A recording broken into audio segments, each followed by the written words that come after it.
Welcome.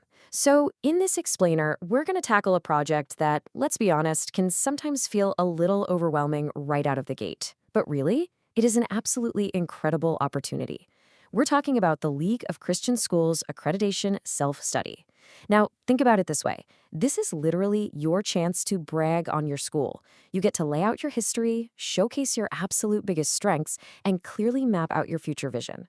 But to pull that off effectively, you really have to master the tool where all of this information actually lives, which is the LCS Accreditation Excel rubric. So by the time we finish this explainer, you are going to feel completely confident navigating this entire spreadsheet from start to finish.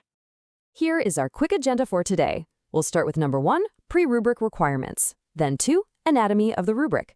3, filling out the standards. 4, navigating special tabs. And finally, number 5, summaries and final steps. All right. Let's jump right into Section 1, Pre-Rubric Requirements. This is all about setting up for success before you even open Excel.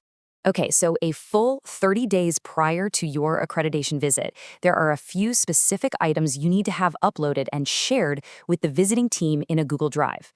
First up is your executive summary. This is exactly where you outline your school's demographics and history. Again, tell your story here, brag on the amazing things you guys are doing. Second, you need your school improvement or strategic plan. This outlines your future plans and exactly how you believe you're going to get there. And finally, you've got to provide your initial evidence documents. Getting all of this organized a full month in advance is absolutely crucial because it ensures the visiting team is completely prepared to understand your school's unique environment before they even step foot on campus. Moving on to Section 2, Anatomy of the Rubric, finding your way around the spreadsheet. So when you first open up the self-study, you'll go ahead and type your school's name right on the dashboard. But then you're going to look at the bottom of the screen and see a huge row of tabs. Do not panic. There is a tab labeled Tips, and it is going to be your absolute best friend. It outlines exactly which standards apply to your specific school type. For instance, if you're an academy, you literally only complete standards 1 through 7 and the compliance standard. That's it. If you're a preschool, you'll do standards 1 through 7, compliance, plus the early ed and ratio tabs. And if you happen to be a K through preschool, well, you'll be tackling all of those tabs. This whole setup is brilliant because it completely saves you from doing any unnecessary work. Now, as you click into your required standard tabs, you're going to notice a really handy visual cue built right into the spreadsheet. Gold bars. Look for the gold bars. These are essentially your guiding lights. They specifically highlight the exact cells you are required to fill out. Basically, if you see a gold bar, you need to put information in that box. It completely takes the guesswork out of the whole process. All right, Section 3, filling out the standards. This is really the core engine of the self-study. For every single standard you evaluate, there are 4 mandatory actions. Number 1, you give yourself a score. When you type in a number and hit enter, the cell right next to it actually auto-populates with a description of what that score means, which is pretty neat. Number 2, you state the reason for your score in about 2 to 3 sentences. Just explain how you're meeting that standard. Number 3, you list your evidence. And number 4, you define your next steps or basically your action plan. Let's actually pause on that third step for a second because understanding what we mean by evidence is super important. Evidence is the concrete, physical documentation that backs up why you gave yourself that score.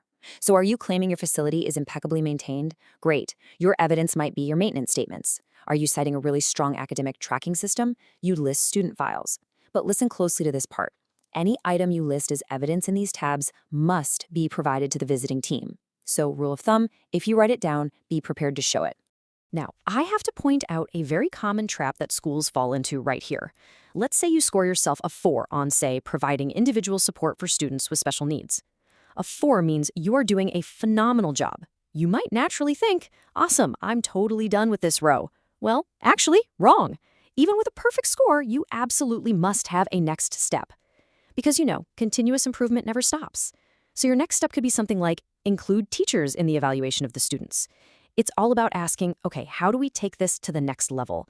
You've got to have something written in every single next steps block, no exceptions. Once you've finally gone through all the individual indicators, you'll scroll down to the bottom of the standard page to wrap the whole thing up. Down there, you'll write a quick 1-paragraph standard summary reflection.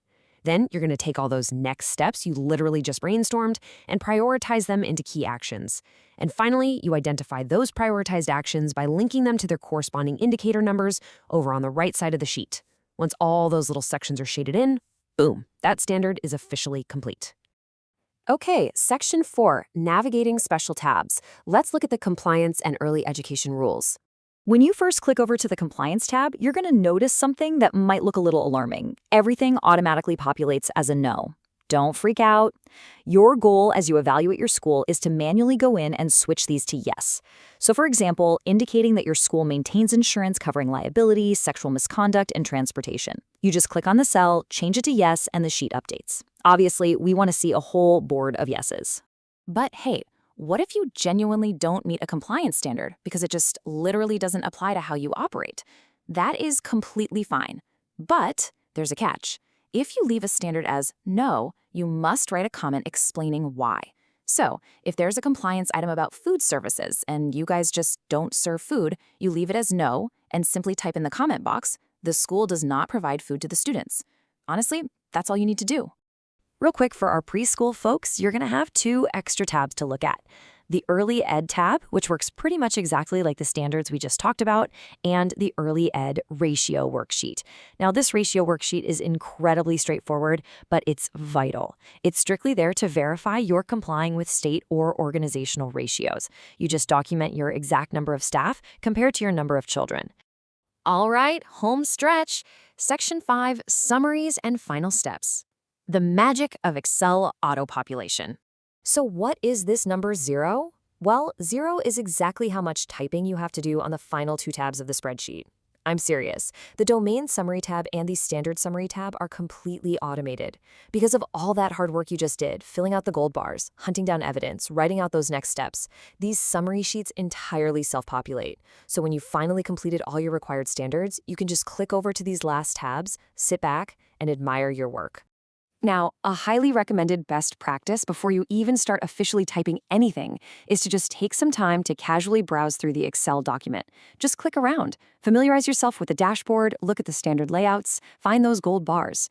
It really helps build your confidence in the tool. But, what happens if you hit a wall, or maybe an Excel formula gets messed up and seems confusing? Well, the good news is you are never alone in this.